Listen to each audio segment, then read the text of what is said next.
প্রশাসনিক নজরদারি জোরদার করতে সশরীরে ময়দানে নামলেন রাজ্যের খাদ্যমন্ত্রী। বনগাঁর বোহালদাও এবং মণিগ্রাম এলাকায় আচমকা সারপ্রাইজ ভিজিট করলেন তিনি। সাধারণ মানুষ সরকারি প্রকল্পের সুবিধা ঠিকমতন পাচ্ছেন কিনা তার সরেজমিনে খতিয়ে দেখতেই তিনি একেবারে পৌঁছে যান বিভিন্ন স্কুলে। পরিদর্শনকালে মন্ত্রী প্রথমে মণিগ্রামের সুখপুকুরিয়া প্রাথমিক বিদ্যালয়ের শিক্ষার্থীদের সঙ্গে মিড ডে মিলের খাবারের গুণমান এবং পরিচ্ছন্নতা খতিয়ে দেখেন। এরপর তিনি সোজা হাজির হন এলাকার একটি স্থানীয় রেশন দোকানেও। ডেকে পাঠান খাদ্য দফতরের সংশ্লিষ্ট উচ্চপদস্থ আধিকারিকদেরকে।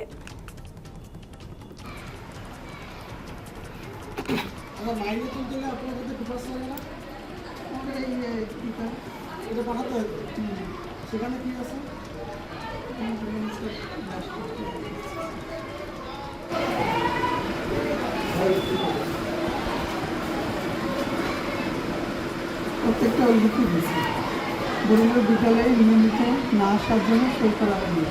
কতদিন অ্যাবসেন্ট থাকে সেটা তো লিখবে না, ডেটটা তো হ্যাঁ সেটা তো স্যার লিখা কত সেটা এইখানে এখানে লেখা আছে। ফুল মার্ক না এই যে সিএল কত সিএল 14 দিন সিএল 14টা তারপরে আচ্ছা 16টা না না স্যার অনেক বেশি।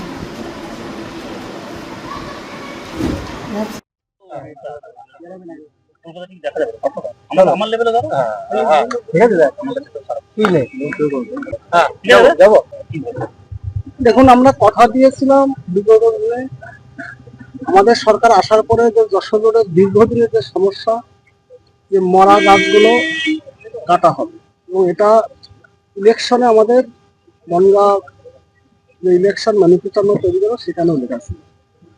সরকার গঠন হয়েছে, সরকারি দপ্তরে গাছ কাটতে গেলে বিভিন্ন দপ্তরে বিভিন্ন সময় বাধা সৃষ্টি হয়েছে, সেটা ওভারকাম করে গত 3 তারিখে গাছ কাটা শুরু হয়েছে। এবং যেহেতু আমার বিধানসভা আমি 3 তারিখে প্রবেশ থাকতে পারিনি, আজকে আমি এসেছি। প্রেক্ষাপটে গাছ খুব স্লো গতিতে চলতে সবে 6টা গাছ কাটা হয়েছে আজকে পর্যন্ত। টাইম হচ্ছে 1 মাস। যিনি কন্ট্রাক্ট নিয়েছেন তাকে পরিষ্কার বললাম লেবার বাড়াতে হবে এবং একসাথে সব জায়গায় লেবার সেট বাড়িয়ে কাজ শুরু করতে হবে। যদি কাজ শুরু না করে 1 মাসের ভিতর আমরা কাজটা কমপ্লিট করতে পারবো। যেহেতু আমরা যারা যশোরের উপর যাতায়াত করে তাদের কাছে বিগত দিনে বনগাঁর একটা খরচ হবে, সেটাও টেন্ডার হবে। মোটামুটি বিগত দিনে যে সমস্যা, যেমন 15 বছরে তৃণমূলের একটা জমানার একটা তারা চেষ্টা করেনি, সব বাস্তবতা তারা যদি চেষ্টা করতো যে ততটা প্রাণগুলো চলে গেল, তাদের আমরা ফিরিয়ে আনতে পারবো না, কিন্তু সেই প্রাণগুলো কিন্তু আজকে যেত না। তাই যেহেতু আমরা প্রতিজ্ঞাবদ্ধ ছিলাম যে 111টা শুরু হলো, আগামীকাল আরো একটা বড় সংখ্যার গাছ আছে যেগুলো